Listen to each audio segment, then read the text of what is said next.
আজকে আমরা চলে এসেছি পাটুলির উপনগরী উদ্যানে। আর এখানে এসেই যার সাথে দেখা হলো উনি হলেন শিবশঙ্কর পাল, মানে ম্যাকো স্যার নামে এই কচি কাঁচাদের মধ্যে যিনি খুব পরিচিত। স্যার নমস্কার। প্রথমেই একটু বলবেন যে ইন্ডিয়া এবং পাকিস্তান মানে ভারতীয় আর পাকিস্তানের মুখোমুখি ম্যাচ, তো সে বিষয়ে যদি একটু বলেন।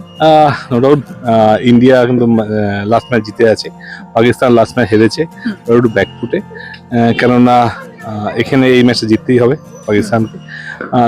আমরা দেখেছি যে ওয়ার্ল্ড কাপে কিন্তু পাকিস্তান ইন্ডিয়াকে হারাতে পারে না। যেখানে বিরাট কোহলি দেখেছি, বিরাট কোহলি সবসময় এইসব ম্যাচে ভালো খেলে, রোহিত শর্মা আছে যারা ভালো ফর্মে আছে। নো ডাউট আমরা ইন্ডিয়াকে সবসময় এগিয়ে রাখবো।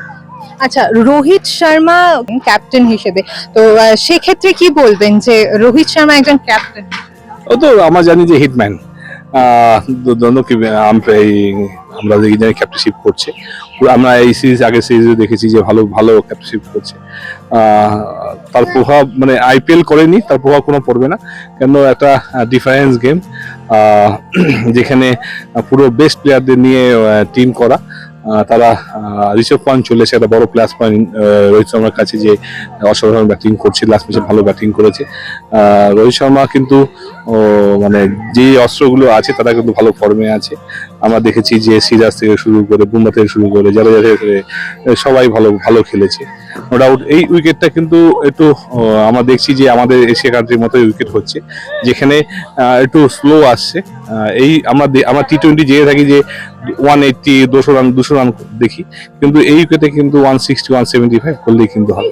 আচ্ছা, ভারত এবং পাকিস্তান মুখোমুখি হচ্ছে, তো আবার কি এই টি-20 বিশ্বকাপে আবার মনে হচ্ছে প্রিপারেশন দেখে যে ভারত পাকিস্তান আবার কোনো একটা ম্যাচে মুখোমুখি হতে পারে?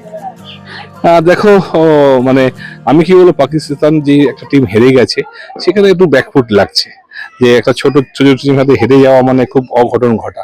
সেটা কি আমরা দেখতে পারবো না, পরে পদক্ষেপ দেখা যাবে। আমার মনে হয় খুব চান্স কম পাকিস্তানে, কেননা যে কোনো একটা লুজ টিমের হেরে গেলে খুব ডিফিকাল্ট এইসব টুর্নামেন্টে।